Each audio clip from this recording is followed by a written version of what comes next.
directamente a nuestro tercer invitado, Jorge Icar, porque no tenemos tiempo y pedimos disculpas a Marta Cecilia Villafuerte, candidata a la vicepresidencia por el Movimiento Ecuatoriano Unido Lista 4.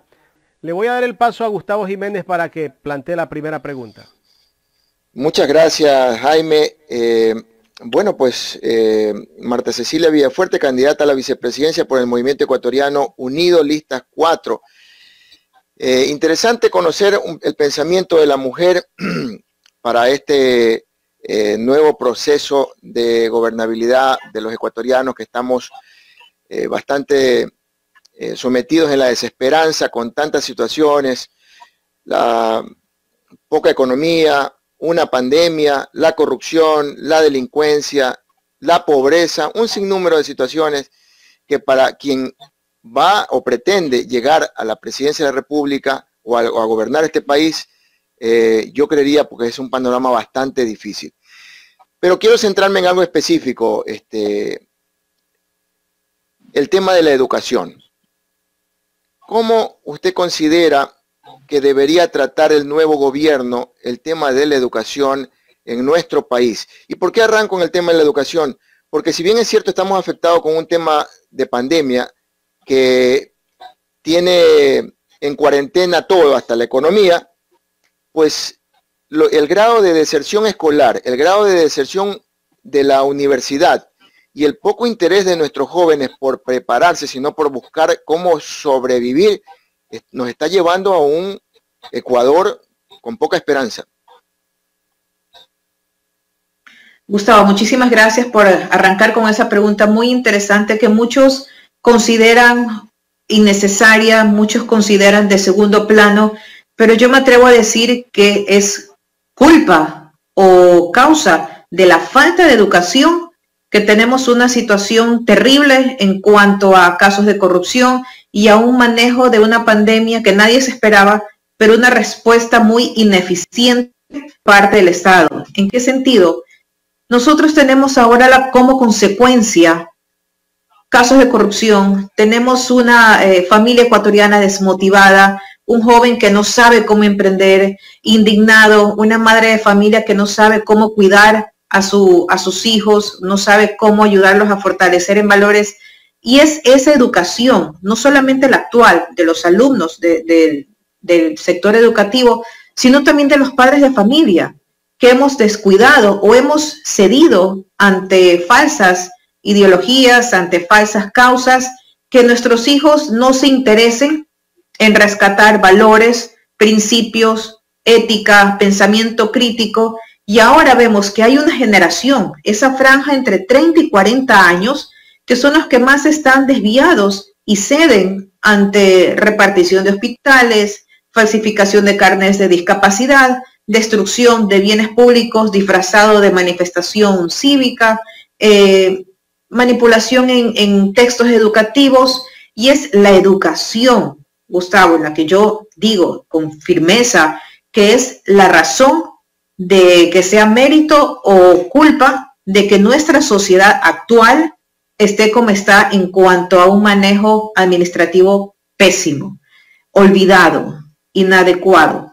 Y es justamente ese rango, el que mencionaba, esa edad de entre 30 y 40 años, son esos jóvenes que en la escuela justo dejaron de ver materias como cívica, ética, historia, manual de Carreño. Ese conjunto de materias que se les quitó en esa época es esa generación que actualmente tiene una carencia de firmeza en valores y principios. Entonces, ¿cuál sería una de las acciones inmediatas que debería ejecutar el próximo gobierno?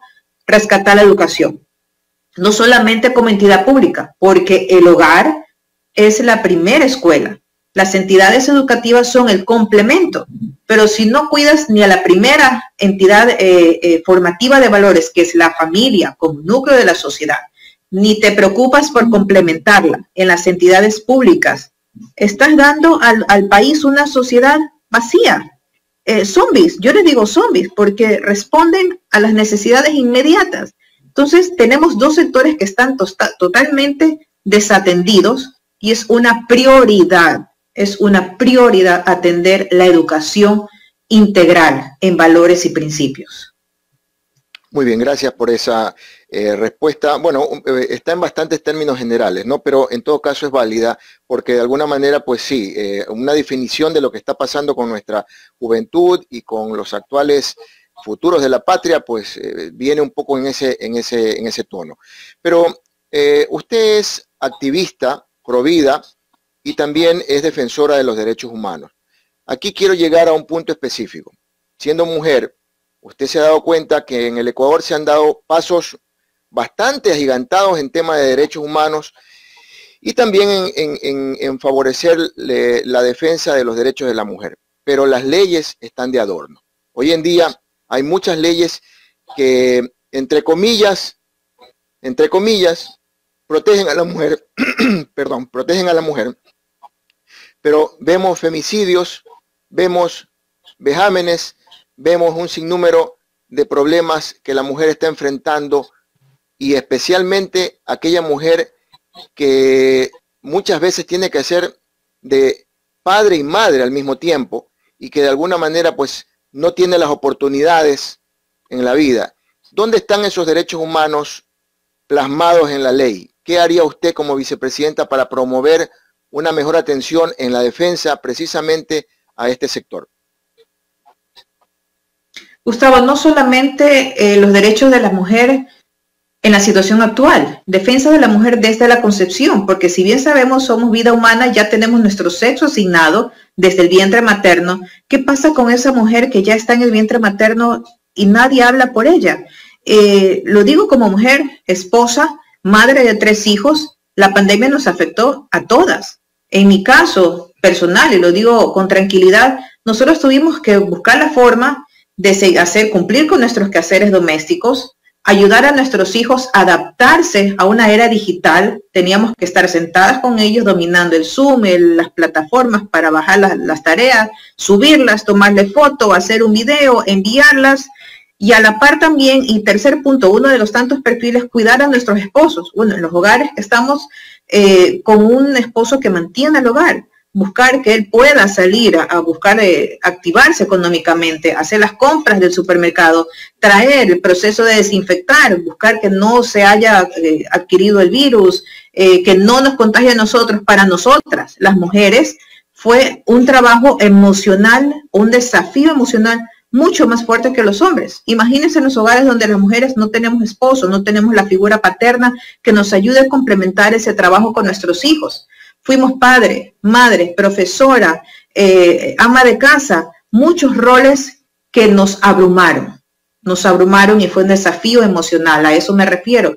¿Qué pasa con la mujer actualmente? Este falso feminismo, como usted lo menciona, te impone que puede ser mejor siempre y cuando te pares encima o tumbes la figura masculina en su factor integral, que solamente puede ser reconocida si te haces enemiga del hombre, si lo tumbas, le quitas, le serruchas el piso, lo criticas, lo agredes, lo denigras.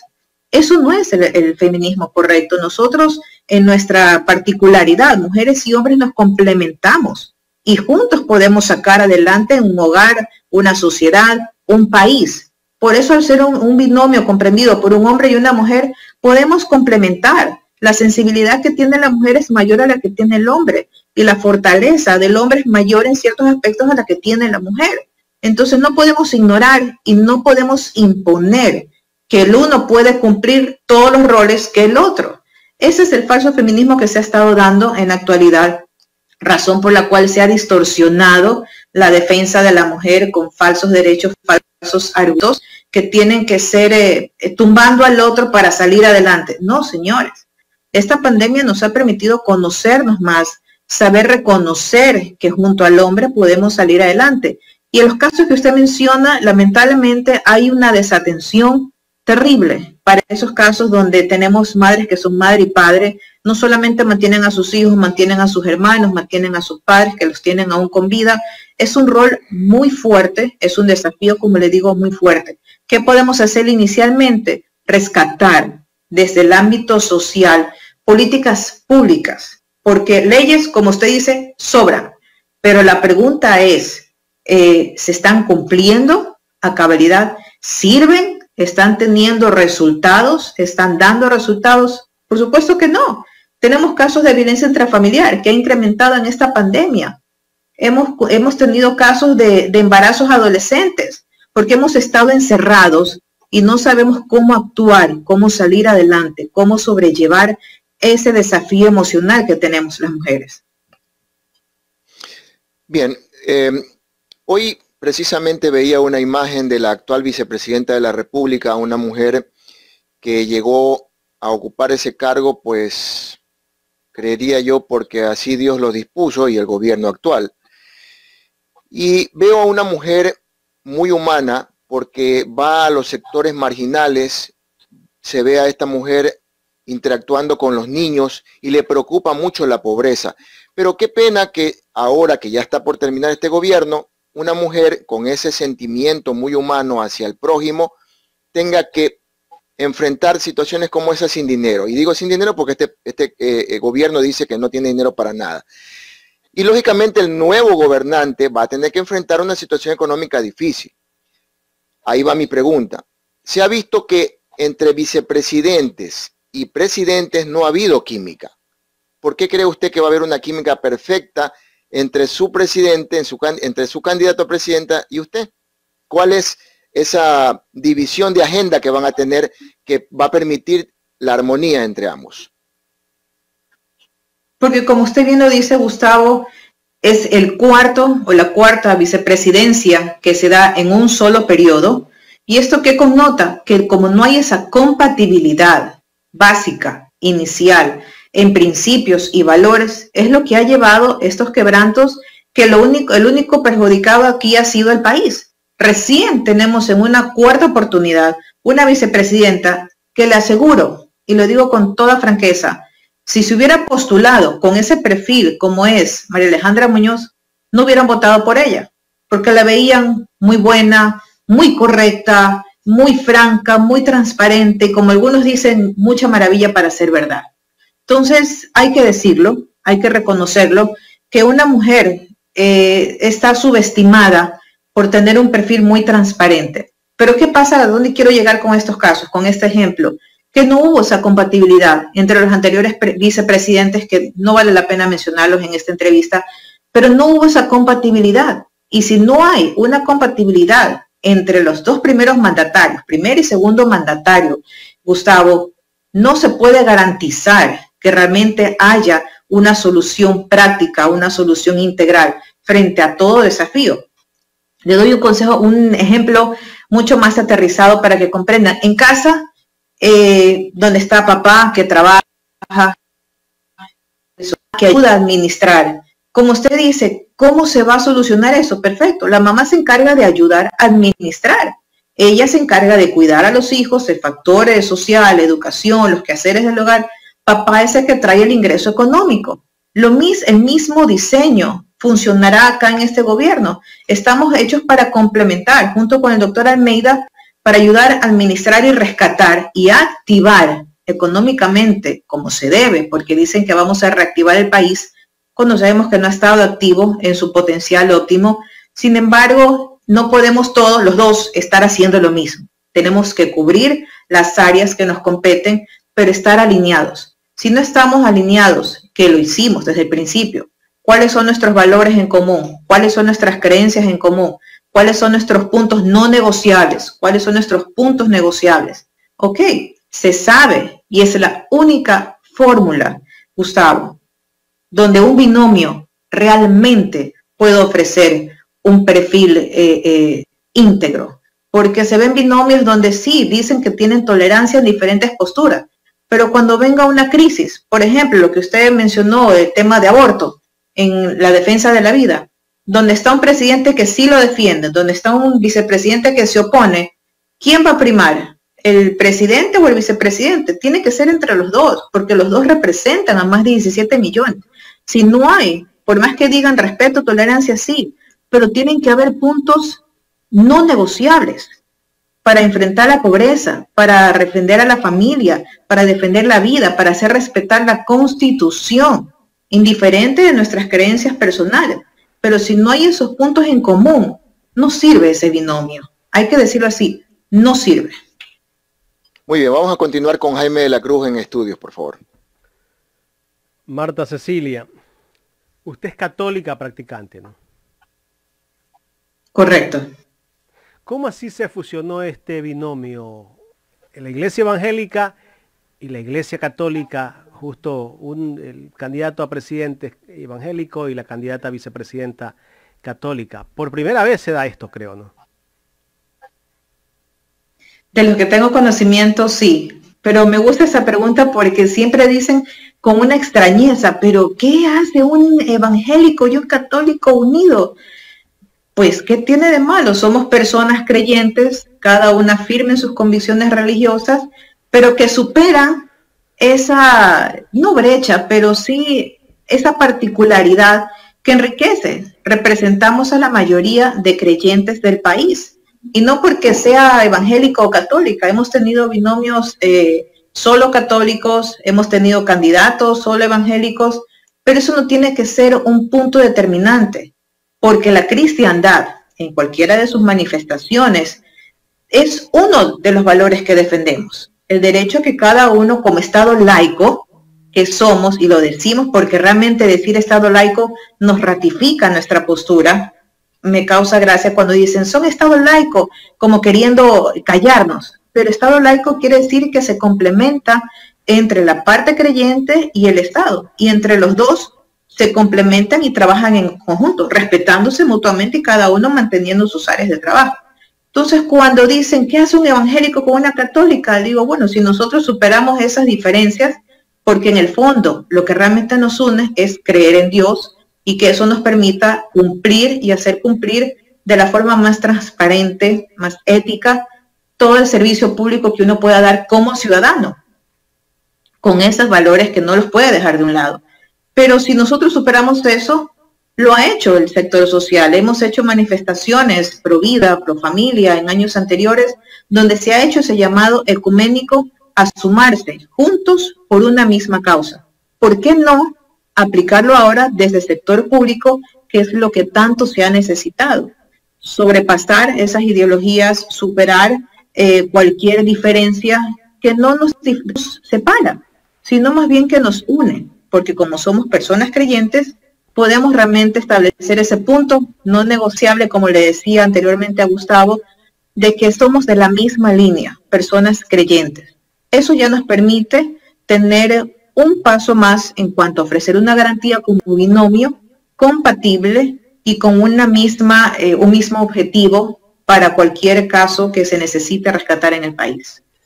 Marta Cecilia, ¿cuáles serían sus funciones en caso de llegar a ganar el binomio Almeida-Villafuerte en la vicepresidencia? Principalmente el factor social, el factor educativo. Como les mencionaba, se ha subestimado la importancia de rescatar la educación desde el hogar y complementándose en el ámbito educativo académico, porque si no rescatamos a la familia como núcleo de la sociedad, como no se ha hecho hasta ahora, más de 15 años, se ha segmentado, se trata comisiones solo para los niños, comisiones solo para personas de tercera edad, comisiones para madres, para padres, pero no se ha tratado. No hay actualmente una entidad que tenga la palabra familia en título. No hay una asignación presupuestaria que se dedique a trabajar el fortalecimiento familiar como núcleo de la sociedad. Esa va a ser nuestra función. Nosotros propusimos el año pasado en el Pleno de la Asamblea Nacional el Ministerio de la Familia. No se trata de una carga económica más al Estado, sino reestructurar esas entidades que actualmente no sirven y no le hacen ningún bien a la familia ecuatoriana para poder institucionalizar el núcleo de la sociedad ecuatoriana, la familia. Instaurar el Ministerio de la Familia, crear un código orgánico integral de la familia para rescatar esos valores y principios, donde se determine el rescate de materias en las escuelas, en las entidades educativas, fortalecer la adopción como una opción integral, tanto para la madre que está embarazada y no tiene recursos económicos, como para esa criatura que está por nacer, fortalecer los procesos de contratación para mujeres y hombres bajo una correcta equidad de sexo, no una igualdad que no existe, sino una equidad entre hombre y mujer para que tengan las mismas oportunidades de ser competitivos en sus respectivas áreas, entre otras funciones, pero mi principal punto o caballo de batalla tiene que ser y va a ser la educación. Usted que podría encargarse de la parte social, le pregunto a Marta Cecilia Villafuerte, en Guayaquil y en casi muchas provincias del país, ciudades del país, hay el consumo de esta droga que se llama H, que es una droga que destruye a los seres humanos. Es la que más consumen los niños porque es una droga barata. Y vemos en las calles a niños que andan como zombies. Hemos visto en la avenida 9 de octubre cómo niños de 11, 10 añitos consumiendo esta droga, inhalando a plena luz del día. Y vemos que las autoridades no hacen nada por evitar este consumo. Aquí lo que se intenta es endurecer las leyes. Pero ¿qué estás haciendo para que la sociedad evite caer en estos vicios? ¿Estás haciendo algo? ¿El gobierno está haciendo algo para que los niños, en vez de que estén en una esquina sin hacer nada, estén practicando una actividad deportiva, alguna otra cosa? ¿Qué va a hacer Marta Cecilia para erradicar este mal? Jaime, si actualmente se aprobó, desgraciadamente, en el Código Penal, la siembra y producción del cannabis bajo supuestamente uso medicinal, ¿eso qué quiere decir del gobierno? ¿Que está haciendo algo realmente por nuestra juventud? Por supuesto que no, todo lo contrario, la está destruyendo. Al permitir que se produzca, se siembre en un país que no está preparado para manejar este tipo de cultivos, crea no solamente un bache para nuestra sociedad, para nuestra juventud, sino también para el sector agroalimentario. Se va a sustituir el cultivo de arroz por cannabis, se va a sustituir el cultivo de plátano, cultivos de la costa por cannabis. Se va a incrementar aún más el microtráfico, porque no hay la educación ética correcta para saber qué hacer con ese desperdicio, esa sustancia que sobra al procesar el cannabis, y ahí es donde nace el microtráfico. Un simple ejemplo, en la ciudad de una de las ciudades que visitábamos, un domingo, después de misa, Jaime, de una esquina estaba una cancha de fútbol, niños de 8 o 9 años jugando fútbol con sus padres de familia. Uno cruzó la vereda, estaba otra cancha de básquet, jóvenes entre 15 y 17 años fumando marihuana. ¿Cuál era la diferencia? Una sociedad quebrantada, adolescentes sin la presencia, sin la figura paterna, sin la figura materna correcta que los rescate. No sirve hacer más leyes para castigar, no sirve, porque estamos conformándonos con una sociedad mediocre, sin valores, sin educación, padres de familia que no saben cómo rescatar a sus hijos, cómo enseñarles a que digan no a las drogas. No te preocupes, ponen leyes más fuertes para que vayan más años a la cárcel. No sirve, están destruyendo a nuestros hijos.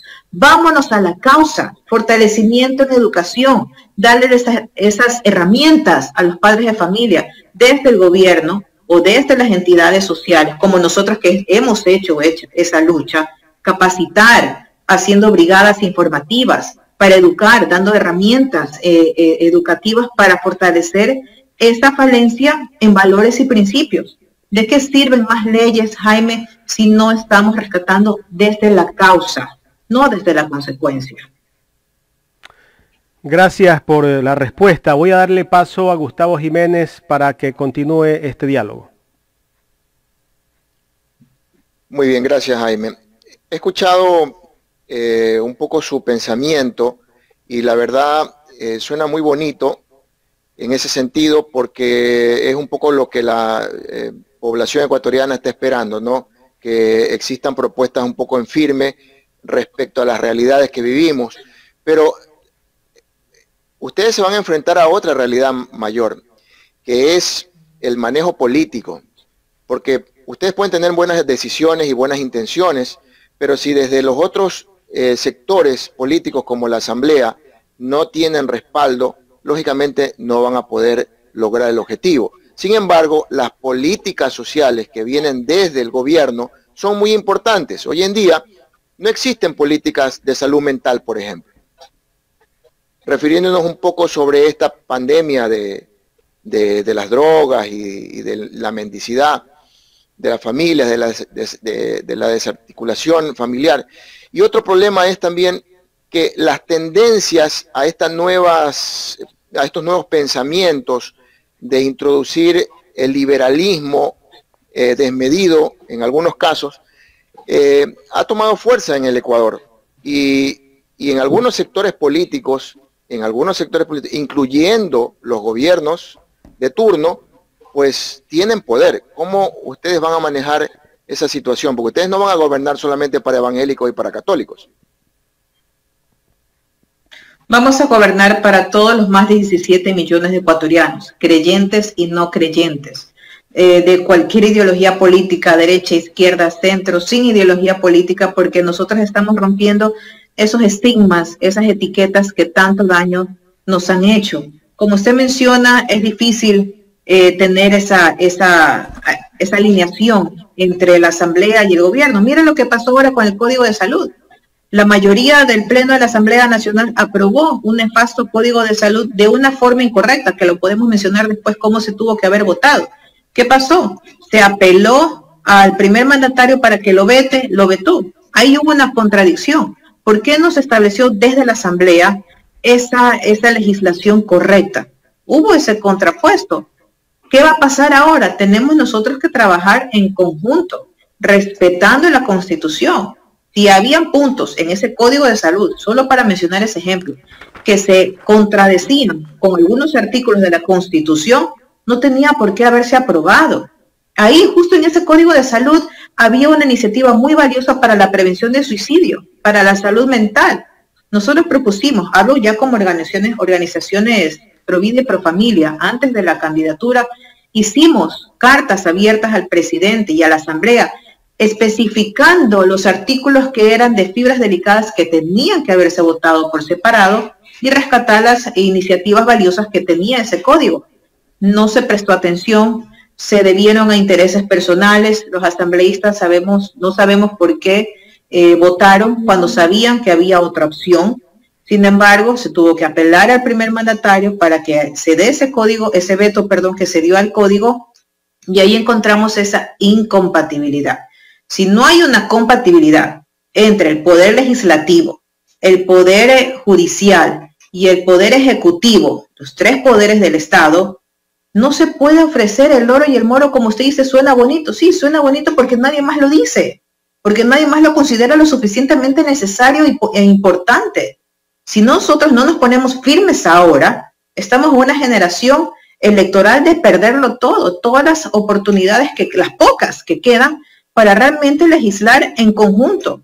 No podemos estar siempre viendo cómo la Asamblea se pelea o le lleva la contra al presidente y viceversa, cómo el Poder Judicial, 5 jueces de la Corte Constitucional, se pasan por encima de la Asamblea, se pasan por encima del presidente para meter, por ejemplo, lo que pasó el año pasado, la unión entre personas del mismo sexo. Entonces hay una incompatibilidad, una falta de respeto hacia la Constitución, en primer lugar. ¿Por qué? Porque las personas que están en ese cargo público no tienen nada que ver con ética, moral y principios. ¿Se deben a quién? ¿A cuánto dinero? ¿A qué organización internacional? No lo sabemos, pero eso es lo que no podemos permitir. Muy bien, voy a hacer la última pregunta en honor al tiempo para luego darle paso a Jaime. Usted es publicista, marketista, ¿verdad? Sí, correcto. ¿Cómo ve usted el manejo publicitario que llevan o que han llevado los últimos gobiernos en temas muy sensibles, como por ejemplo decir que se ha recuperado el trabajo cuando los ecuatorianos en la calle vemos que hay muchos que no tienen trabajo?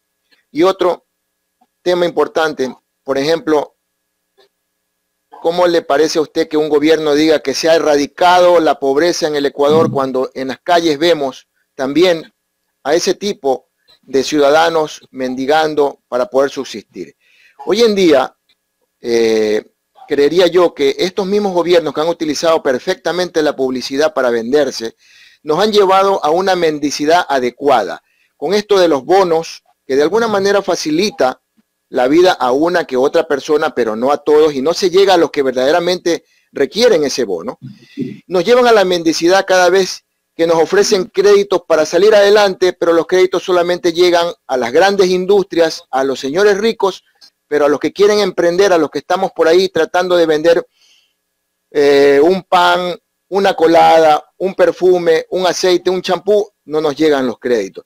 Seguimos en esa mendicidad que de alguna manera pues es muy bien manejada por los gobiernos de turno y que se convierten en pura demagogia. ¿Cómo vencer esa iniquidad? La comunicación es una estrategia muy valiosa y ahora en estos medios, en esta pandemia, la comunicación digital nos ha permitido realmente conectarnos, pero se ha sido mal utilizada para mentir, para manipular, para maquillar toda una farsa que estaba haciendo un gobierno. El único perjudicado, como le digo, es la ciudadanía, todos los más de 17 millones de ecuatorianos. La comunicación mal utilizada es lo que ha estado dando estas consecuencias. Que la gente crea, los que todavía creen, porque hay muchos que ya nos quitamos la venda hace tiempo, pero una manipulación para maquillar, para mentir, decir que pasa esto, que todo está bien cuando por dentro está podrido, sigue brotando pus, siguen decepcionándonos, se siguen descubriendo por otros medios de comunicación que se encargan, se dedican a investigar, que hay una mentira descarada de falsificación y maquillaje de cifras. ¿Cómo podemos decir justamente lo que usted dice del bono cuando seguimos con procesos engorrosos para adquirir un microcrédito? Ese sector, el más vulnerable, es el que más necesita la facilidad de salir adelante. No necesito una cápsula que me diga todo está bien, el desempleo ha reducido. Lo que necesito es que me digas dónde puedo ir a solucionar mi problema, cómo puedo activarme, qué proceso me lo pones más fácil. Ese bono lamentablemente ha mal acostumbrado a muchas personas, y hay que decirlo, estimado, ha mal acostumbrado a conformarse con poco sin esforzarse en hacer más. Bueno, tengo el bono, no pasa nada, no busco trabajo porque el Estado me mantiene.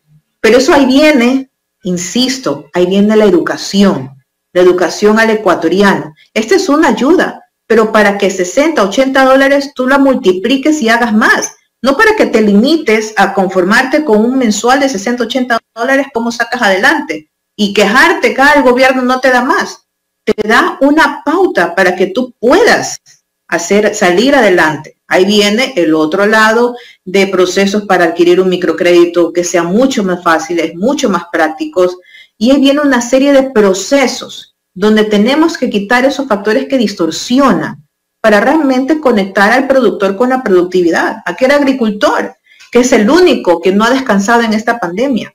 El sector agroalimentario es el único que, para bien o para mal, con lo poco que ha podido, no ha parado. El resto del sector privado, turístico, educativo se ha visto afectado, pero el agro no. Nosotros tuvimos que seguir cosechando arroz, cosechar nuestros cultivos, pero el Estado realmente nos ha ayudado, se ha preocupado por nosotros los agricultores. Me refiero así porque también tengo cultivo de arroz, pero se ha preocupado por nosotros en darnos esas facilidades durante la pandemia, un programa especial. No, para nada, todo lo contrario. Se limitan a pedirte más buró de crédito.